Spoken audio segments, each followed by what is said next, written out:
Praise the lord.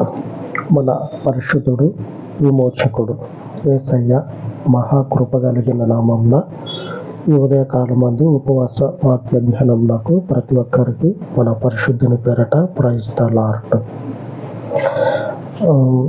యుగములన్నిట కూడా జీవిస్తా ఆ జీవించేటువంటి వానిలో మనుషులను కూడా జీవింపచేసేటువంటి దేవుడు ఒకడు ఉన్నాడు. యుగములన్నిట ఉనికి కలిగి ఆ ఉనికిలో మనుషులను నిలబెట్టినటువంటి దేవుడు ఒకడు ఉన్నాడు. ఆయనే మన ప్రభు అయినటువంటి యేసుక్రీస్తు పరిశుద్ధుడు. ఈ పరిశుద్ధుని పేరట మీ అందరి జీవితాల్లో ఆ జీవము నిలబడి ఉండును గాక. మీ అందరికీ దేవుని పేరట మరొకసారి ప్రైజ్ ద లార్డ్. ఎందుకంటే ఈ జీవమైనటువంటి వాక్యాన్ని వింటున్నటువంటి మనము మీరు మిగిలినటువంటి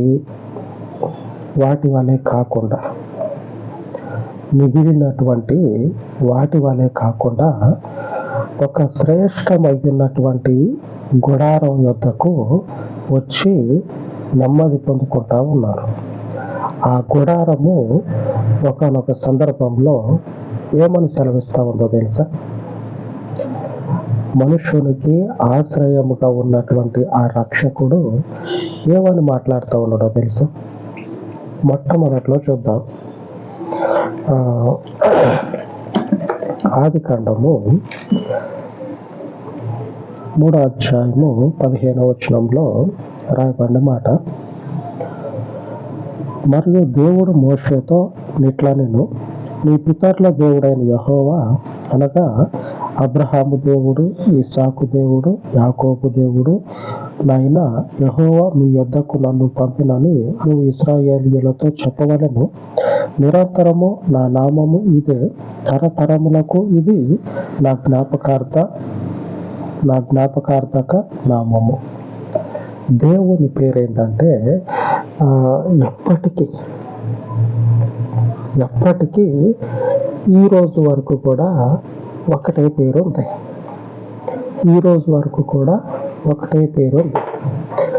ఈ పేరు మన జీవితాల్లో నిలబడి మనకు ఆశ్రయాన్ని ఇస్తా ఉంది.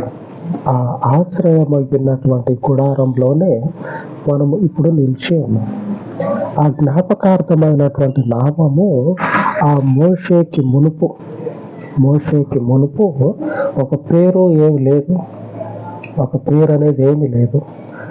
ఏమున్నదంటే అప్పుడు ఫలానా మనిషి దేవుడు, ఫలానా జాతి ప్రజల దేవుడు అంటే అప్పటికి ఒక జాతిగా ఏర్పడాల. అబ్రహాము కాలంలో, యాకోబు, ఇస్సాకుల కాలంలో ఉంటూ ఉన్నారు, ఒక జాతిగా ఉంటూ ఉన్నారు. కానీ దేవుని ప్రజలుగా, ఇశ్రాయేలీయుల ప్రజలుగా ఏర్పాటు కాల. అప్పటి వరకు వాళ్ళకు ఉన్నటువంటి పేరు ఏంటంటే అబ్రహాము దేవుడు, ఇస్సాకు దేవుడు, యాకోబు దేవుడు. ఈ మనుషుల పేరు మీద దేవుడు పిలువబడతా ఉన్నాడు. ఆ మోషే సమయంలో ఎప్పుడైతే దేవుడు ప్రత్యక్షమైందో ఆ పేరుని తెలియపరుచుకుంటా ఉన్నాడు. సైన్యములకు అధిపతి యెహోవా, ఆయన పేరు మోషే కాలంలో బయటకు వచ్చినటువంటి పేరు ఏంటంటే యెహోవా అనేటువంటి పేరు మీద మోషేకి ప్రత్యక్షమవుతాడు. అని ఈ దేవుడు ఊర్రా కొత్తగా ఇంకొకరిని తీసుకొని వచ్చిన ఎవరు ఏం చెప్పనని అడిగితే నువ్వేం చెప్తావు అంటే, అడిగినటువంటి వాళ్ళకి మీరు ఎవరినైతే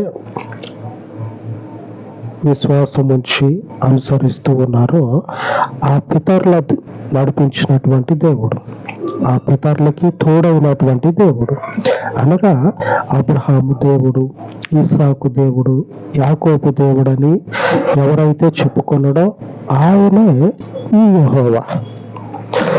యెహోవా నన్ను మీ యొద్దకు పంపించి మీకు జీవ మార్గాన్ని తెలియచేయమని ఆజ్ఞాపించాడు.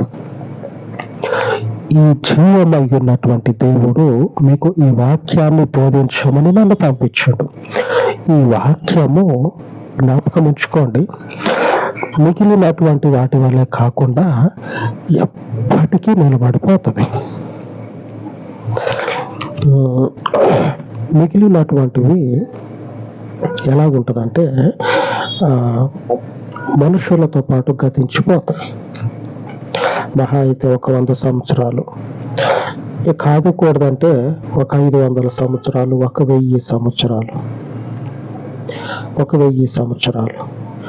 ఆ తర్వాత ఏమవుతుందంటే క్రమక్రమంగా బూజు పడతా ఉంటుంది, బూజు పడతా ఉంటుంది. అట్లాగా కనుమరుగైపోతుంది మిగిలినటువంటివి. కానీ యెహోవా అనేటువంటి పేరు, ఈ పేరు ఏమవుతుందంటే తరతరాలకి మానవ జీవితంలో వేళ్ళూనుకుపోతుంది. తరతరాలకి ఉండేటువంటి పేరు. ఎందుకు? ఆయన నిజమైనటువంటి దేవుడు, మానవుడికి నిజమైనటువంటి రక్షణనిచ్చేటువంటి ఒక ఆశ్రయ దుర్గం.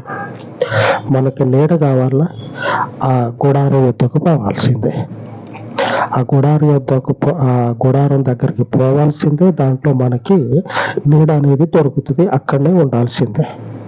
లేదు నేను ఇంకో దగ్గరికి పోతా అంటే పో. అక్కడ ఉన్నటువంటి ఆ టెంట్లు, ఆ గుడారాలు కొద్ది కాలమే, మహా అయితే నీ తర్వాత మరికొన్ని తరాలు. ఆ తర్వాత పీకేసుకోవటమే. ఏదైనా సరే కావచ్చు, ప్రపంచంలో ఉన్నది ఏదైనా సరే కావచ్చు. కానీ ఈ మోషేకి తెలియజేయబడినటువంటి నామం ఏదైతే ఉందో, ఆ నామము అబ్రహాము దగ్గర నుంచి మోషే వరకు ఒక పేరుగా ఉంది. మోషే దగ్గర నుంచి క్రీస్తు జననం వరకు ఒక పేరుగా ఉంది.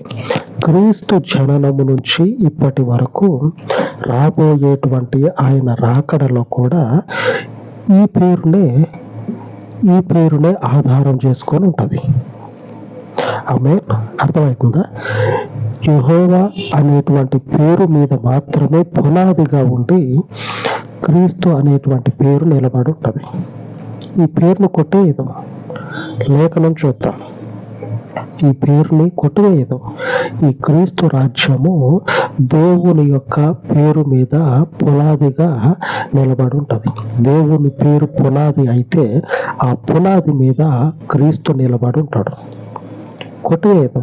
ఎందుకంటే దేవుడు ఏం చెప్తా ఉన్నాడంటే తరతరాలకి నా పేరు ఇదే. అబ్రహాము దేవుడు అని చెప్పుకున్నాడు కదా, ఆ అబ్రహాము దేవుడే ఒకానొక సందర్భంలో నా పేరు యెహోవా అని బయటకు వచ్చాడు. ఇప్పుడు అదే యెహోవా క్రీస్తు అని బయటకు వచ్చాడు. ఇంకా పేరు ఆడ మాసిపోయింది, మాసిపోదు. యెహోవాకి స్తుతి కలుగును గాక, ఆయన కుమారునికి మహిమ కలుగును గాక. లేఖనం చదువుకుందాం. మొదటి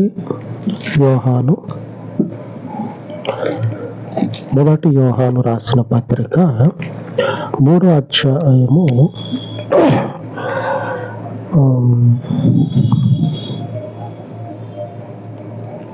4వ అధ్యాయం. మొదటి యోహాను 4వ అధ్యాయము 15వ వచనం.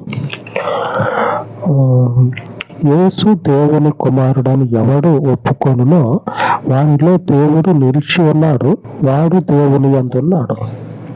ఇక అంతే, ఇక రెండొక మాట లేనే లేదు. ఎవడు యేసు దేవుని కుమారుడని ఎవడు ఒప్పుకొనునో వానిలో దేవుడు నిలిచి ఉన్నాడు, వాడు దేవుని యందున్నాడు. అంటే మనం మొదట చదువుకున్నాం కదా, నేను యెహోవాని అని చెప్పుకున్నటువంటి దేవునిలో క్రీస్తు ఏమని చెప్తా ఉన్నాడంటే, క్రీస్తు నాకు నీకు మధ్యవర్తి. లేఖనం రాయబడి ఉంది, మనుషులకి దేవునికి మధ్యవర్తి ఒకడే, ఆయనే ప్రభు అయిన క్రీస్తు. ఈ క్రీస్తు దేవుని యందు ఉన్నాడని ఎవరైతే ఒప్పుకుంటాడో వాడే నిజమైనటువంటి ఈ పేరుని రూఢీపరుస్తూ ఉన్నాడు. నిజమే, ఆయన యెహోవానే, ఈయన ఆయన ద్వారా వచ్చినటువంటి రక్షకుడే.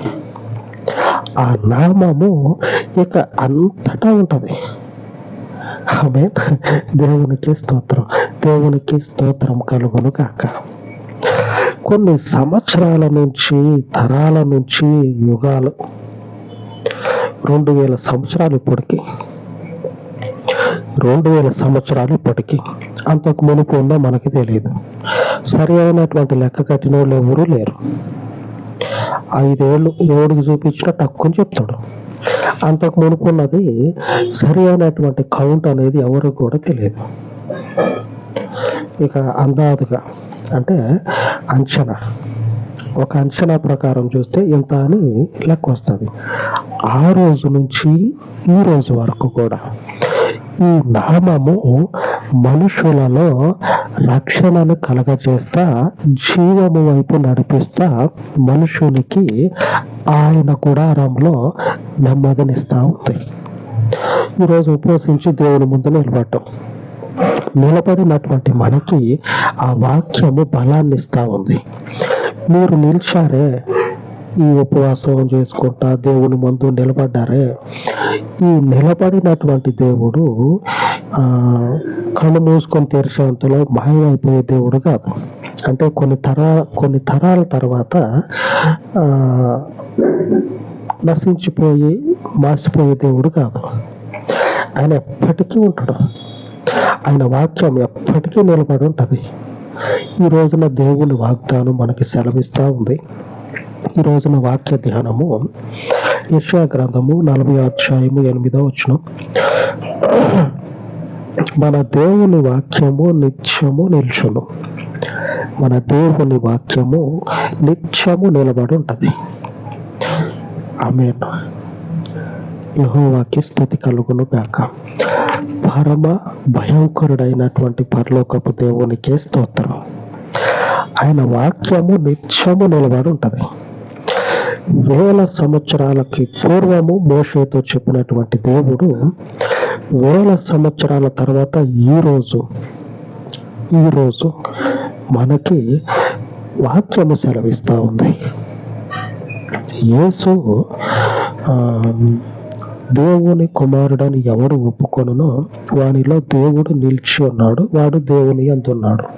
నేను యేసు దేవుని కుమారుడని ఒప్పుకున్నా.